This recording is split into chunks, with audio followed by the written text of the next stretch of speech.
कोठरी नंबर 13 का रहस्य। रात का समय। पहाड़ों में बसा एक पुराना सा हॉस्टल।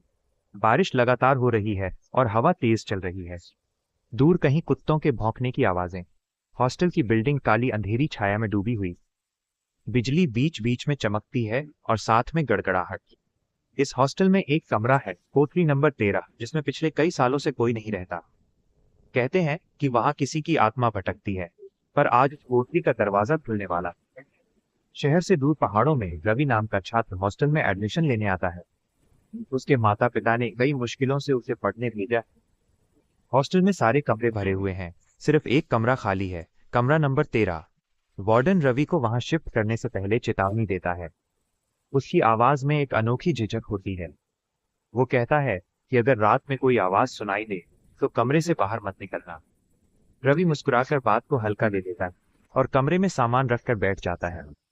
कमरा काफी बड़ा है, दीवारों पर पुरानी सी नमी और खिड़की टूटी हुई सी लगती है। बिस्तर पर भी धूल जमी हुई। रवि थोड़ा घबराता है, लेकिन खुद को समझाता है कि ये सब अंधविश्वास है। रात धीरे धीरे गहराती है। हॉस्टल में सब सो चुके हैं। अचानक हवा का जोरदार झोंका आता है और खिड़की जोर से टकराकर बंद हो जाती है। रवि चौंक जाता है। वह खिड़की के पास जाता है और उसे ठीक से बंद करना चाहता है। तभी खिड़की के शीशे पर धुंध जैसी आकृति उभरती है, जो धीरे धीरे एक चेहरे का रूप लेती है। वो चेहरा लाल आंखों और तेज दांतों के साथ उसे घूर रहा था। रवि डर से एकदम पीछे हट जाता है। उसका दिल तेज धड़कने लगता है। वो सोचता है ये उसकी कल्पना है। तभी कमरे की लाइट झिलमिलाने लगती है और ट्यूबलाइट अचानक बंद हो जाती है। पूरा कमरा अंधेरे में डूब जाता है। रवि मोबाइल की टॉर्च ऑन करता है। मोबाइल की रोशनी बहुत कम। वो बिस्तर के पास बैठकर बाहों से चादर खींचता है ताकि लेट लगे।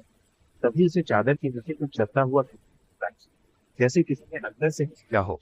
वह तुरंत चादर फेंक देता है और पीछे हटकर दीवार से चिपक जाता है। अचानक कमरे का दरवाजा अपने आप बंद हो जाता है। किसी अदृश्य ताकत ने मानो उसे कैद कर दिया हो।